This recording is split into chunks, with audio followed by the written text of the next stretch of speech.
বিসমিল্লাহির রহমানির রহিম। আসসালামু আলাইকুম ভিউয়ার্স, আমার মা কিচেন অ্যান্ড ব্লগে আপনাদের সবাইকে স্বাগতম। চলে এলাম নতুন একটি দুর্দান্ত স্বাদের রেসিপি নিয়ে। আজকে আপনাদের সাথে শেয়ার করব খুবই একটি মুখরোচক এবং ইউনিক বলা চলে একটি বিস্কুট রেসিপি। তো চলুন পুরো প্রসেসটি দেখা যাক। তো বিস্কুট রেসিপি তৈরি করার জন্য প্রথমে আমি একটি ডিম নিয়েছি, দেখতেই পাচ্ছেন। এখন আমি অ্যাড করে দিচ্ছি 1 কাপ পরিমাণে চিনি। ভিউয়ার্স, মিষ্টিটা আপনারা আপনাদের একদমই রুচি অনুযায়ী নেবেন, কম বেশি করে নিতে পারবেন।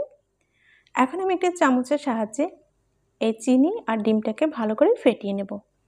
ডিম আর চিনিটাকে ভালো করে ফেটিয়ে নিলে বিস্কুটের যে ভিতরটা খুবই সুন্দর হয়, খুবই ক্রিস্পি হয় এবং খেতেও সুস্বাদু হয়। ভিউয়ার্স, যদি আপনারা ঘরে বসে এরকম একটা দুর্দান্ত স্বাদের বিস্কুট তৈরি করতে পারেন আর এটা যদি আপনারা মাস ভরে সংরক্ষণ করতে পারেন, তবে কিন্তু দোকান থেকে আর বিস্কুট কিনে খেতে হবে না, আর ঘরে বসে যে বিস্কুটগুলো তৈরি করতে পারবেন এটা খুবই স্বাস্থ্যসম্মত। তো ভিডিওটি দেখার শুরুতে অবশ্যই একটি লাইক দিয়ে ভিডিওটি কন্টিনিউ করবেন। দেখতে পাচ্ছেন ডিমটা কিন্তু আমার ফেটানো হয়ে গিয়েছে, চিনি আর ডিমটা কিন্তু ভালো করে ফেটিয়ে নিয়েছি, দেখতেই পাচ্ছেন আপনারা। ভিউয়ার্স, এখন আমি অ্যাড করে দিচ্ছি 4 চামচ পরিমাণে সয়াবিন তেল, যেটা আমরা রেগুলার রান্নার কাজে ব্যবহার করে থাকি। এখন এটাকে আমি আবারও একটু ফেটিয়ে নেব।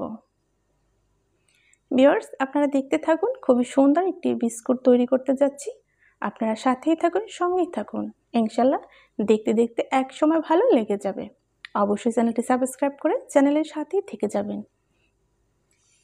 এখন কিন্তু আমার এই ডিমটা ভালো করে ফেটানো হয়ে গিয়েছে। এখন এর সাথে অ্যাড করে দিচ্ছি আমি 1 কাপ পরিমাণে ময়দা। এখন আমি অ্যাড করে দিচ্ছি 1/2 কাপ পরিমাণে সুজি, 1/2 কাপ পরিমাণে ডিপ্লোমা গুঁড়ো দুধ, অ্যাড করে দিচ্ছি 1/2 চামচ পরিমাণে বেকিং পাউডার। ভিউয়ার্স, এখন আমি স্বাদ মতো লবণ অ্যাড করে দিচ্ছি।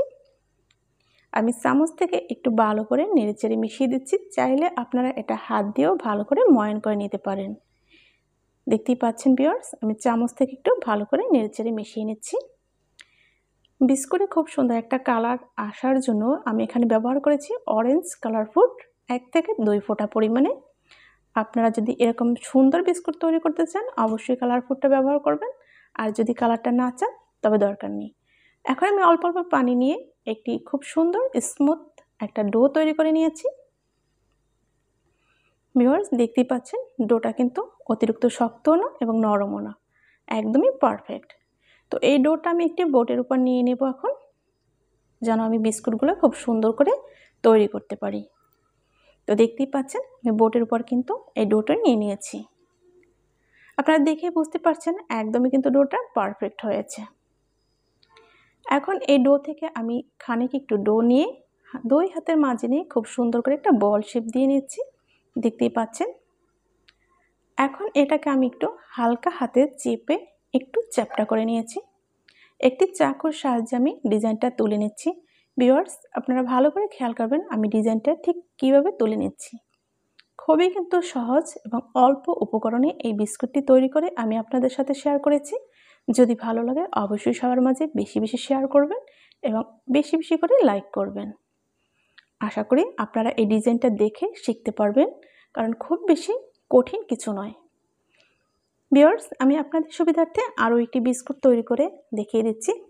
আমি খানিক ডো নিয়ে একটি বলের শেপ দিয়ে নিচ্ছি, হালকা হাতে চেপে একটু চ্যাপ্টা করে নিয়েছি। এরপরে ছুরি থেকে আমি 4 থেকে 5টি দাগ টেনে নিয়েছি। ভিউয়ার্স, দেখতেই পাচ্ছেন কিন্তু কতটা সুন্দর হয়েছে এই বিস্কুটগুলো। ভিউয়ার্স, আমি চেষ্টা করেছি প্রতিটি স্টেপ বাই স্টেপ আপনাদেরকে শেখানোর জন্য। তো আশা করি ভিডিওটি না টেনে আপনারা সম্পূর্ণ ভিডিওটি দেখে নেবেন। তো এভাবে আমি সব বিস্কুটগুলো তৈরি করে নেব। আমি যে প্লেটটায় বিস্কুটগুলো রাখবো এটাকে একটু তেল ব্রাশ করে নিচ্ছি, যাতে বিস্কুটগুলো না লেগে যায়।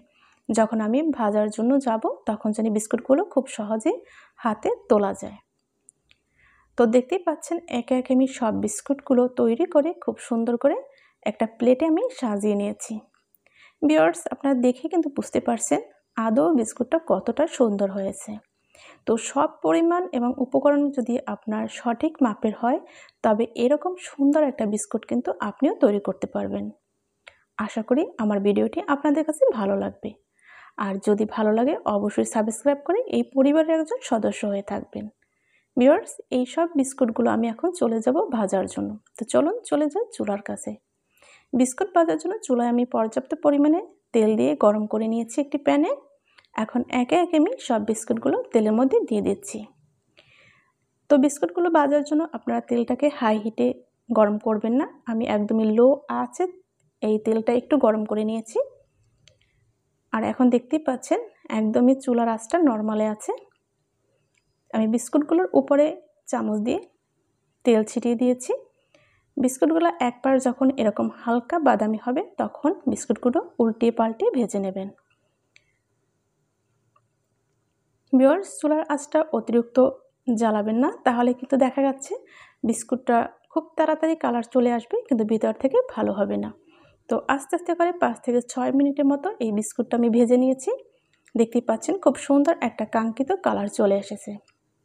আমি এরকম সুন্দর কালার করে এখন আমি তুলে নেব। ভিউয়ার্স, আপনারা যদি চান আরও খুব সুন্দর করে ডিপ কালার করবেন তাহলে হয়তো আর একটু সময় ভাজতে পারেন, তবে তার আর প্রয়োজন হবে না। এটাই কিন্তু খুব সুন্দর ভাজা হয়েছে। তো তেল ঝরিয়ে আমি একটি ছাঁকনির মাধ্যমে বিস্কুটগুলো তুলে নেব। কত সুন্দর কালার এসেছে আপনারা দেখে কিন্তু বুঝতে পারছেন, খুবই লোভনীয় হয়েছে। তো এরকম আমি সব বিস্কুটগুলো তুলে আমি আপনাদেরকে ফাইনালি সার্ভ করে দেখিয়ে দিচ্ছি আজকের এই বিস্কুটটা কতটা সুন্দর হয়েছে। ভিউয়ার্স, তো ফাইনালি আপনাদেরকে আমি সার্ভ করে দেখিয়ে দিচ্ছি যে আজকে এই তেলে ভাজা বিস্কুট কতটা দুর্দান্ত স্বাদের হয়েছে। ভিউয়ার্স, যদি আপনি নিজেই ঘরে বসে এরকম একটা বিস্কুট তৈরি করতে পারেন তবে কিন্তু বাহির থেকে খুব বেশি কিনে খেতে হবে না, কারণ অনেক সময় কিন্তু অনেক বিস্কুট অস্বাস্থ্যকর পরিবেশে তৈরি করা হয়, যা খেলে দেখা যায় বাসার অনেক বাচ্চারাই অসুস্থ হয়ে পড়ে। তো সেই ক্ষেত্রে আপনি যদি নিজের হাতে পরিষ্কার পরিচ্ছন্নভাবে এরকম একটা বিস্কুট তৈরি করতে পারেন তবে আপনি ও আপনার পরিবার কিন্তু একদম নিরাপদে থাকতে পারেন। তো সেক্ষেত্রে সবসময় চোখ রাখুন আমার মা কিচেন অ্যান্ড ব্লগে। স্বল্প উপকরণে খুব সুন্দর সুন্দর কিন্তু এরকম রেসিপি আমি আপনাদেরকে উপহার দিয়ে থাকি। যদি আপনারা এতটুকু কিছু শিখতে পারেন তখনই কিন্তু আমার ধন্য। তো আজ এই পর্যন্তই, দেখা হবে আগামী কোনো নতুন রেসিপির সাথে ইনশাল্লাহ। সে পর্যন্ত সবাই ভালো থাকুন, সুস্থ থাকুন। আল্লাহ হাফেজ। আসসালামু আলাইকুম ওয়া রাহমাতুল্লাহি ওয়া বারাকাতুহু।